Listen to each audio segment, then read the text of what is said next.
আব্দুল কাদের জিলানী রহমাতুল্লাহ আলাইহি রাস্তা দিয়া চলতেছেন। হঠাৎ একটা কুকুর সামনে এসে দাঁড়ায় গেল। কুকুর ডাক দিয়া বলে, আব্দুল কাদের, আমার একটা প্রশ্নের জবাব দেন। আমার প্রশ্নের জবাব না দিয়ে আপনি কোথাও যাবেন না। আব্দুল কাদের জিলানী দাঁড়ায় গেলেন, ডাক দিয়া বলে, হে কুকুর, বলো তোমার কি প্রশ্ন, তুমি বলো।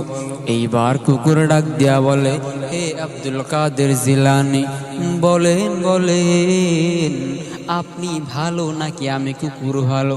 আব্দুল কাদের জিলানী বড় টেনশনে পড়ে গেলেন, মনে মনে চিন্তা করতেছেন, এখন যদি বলি হে কুকুর তুই খারাপ, আমি আব্দুল কাদের জিলানী বড় ভালো, তাহলে আমার মধ্যে অহংকার চলে আসবে। আর যদি বলে কুকুর তুই খারাপ, কুকুর তুই ভালো, আমি আব্দুল কাদের